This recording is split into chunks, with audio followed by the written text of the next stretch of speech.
Magandang buhay! It might be tough for us this year bilang isang magsasaka dahil una, El Nino, pagkatapos ay sunod-sunod na bagyo. And sa aming area naman dito sa Negros ay yung pagbuto ng aming bulkan. So maraming mga vegetable na nasisira. Buti na lang yung sa amin ay medyo malayo. So more on rice at saka tubuhan kasi kami. So bakit nga ba yung ibang farmer ay nag-quit ng kanilang sakahan? So, if you can see, this sakahan is since 70s. So, ito yung lupain pa ng lolo ko. So, now if in the late 70s pag yung lolo ko ay huminto sa pagsasaka, ano kaya meron kami ngayon? Siguro wala, no?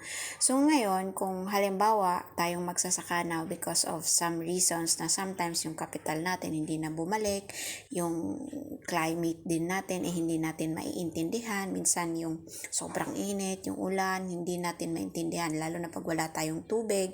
So, talagang mafo-force talaga isang farmer na mag-quit sa farming. So, dito naman sa amin, buti na lang is meron kaming supply ng tubig konti. Pero yun nga, yung sa itaas nito ay hindi na namin natamnan gawa ng, yun nga yung supply ng tubig namin ay kailangan namin. And so far, wala pa kaming source na, I mean like those solar na gagamitin para sa tubig.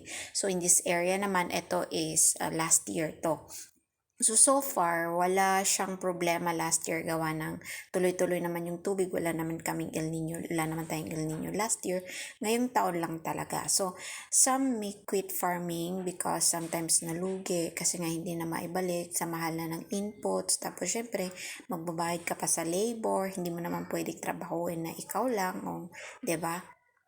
Isang napaka hard work na trabaho kasi to. I mean, talagang kailangan mo talaga ng lakas. Yan. Sure. So, halimbawa tayong mga babae, hindi naman natin kaya to. So, malamang yung mga lalaki lang yung pwede.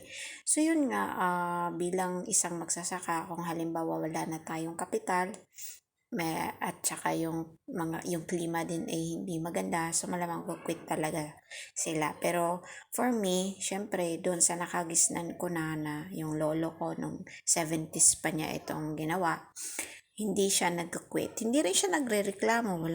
Wala siyang reklamo. Kasi yung gobyerno ganito, walang ibinigay. Never ako nakarinig ng aking lolo na ganyan. So, dahil na rin sa mindset niya, kumbaga, parang na-adapt ko rin na kung paano gagawin na mas mag-i-increase pa at paano magpatuloy na syempre sa konting capital na ilalagak mo, meron kang maibalik para panggastos mo na naman. At of course, yung supply ng rice mo in the family, hindi ka na bibili, di ba? So parang dito mo na lang kukunin yung pagkain nyo sa family within 4 months. So mag-iwan ka ng pang-consume nyo for a month, for let's say 3 months na makapag-ani ulit kayo.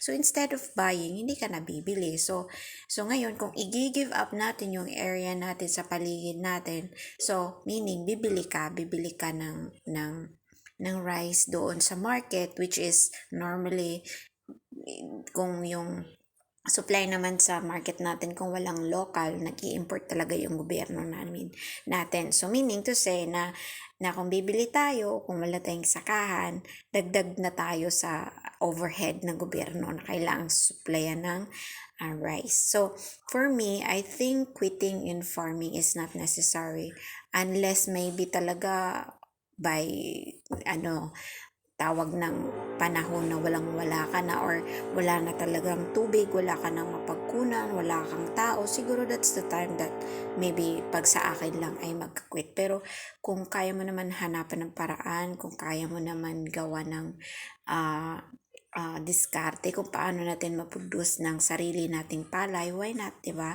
So, isa talagang malaking tulong para na din sa ating community. Kung halimbawa, instead na bibili sila doon sa, halimbawa, nasa Negros kami, instead na bibili kami doon sa market ng tag ilang libo na per sack, hindi na sila bibili. Rather, they can just buy sa produce namin locally, which pwede nilang ibilad, pwede nilang kainin, which is alam nila na safe nilang kainin kasi ito lang yung nilagay namin, hindi yung puro pesticides na lang. So For me, quitting in a farm is not necessary unless na lang talaga as in wala ka na, tsaka wala ka na matukunan na tubig na supply sa ating field.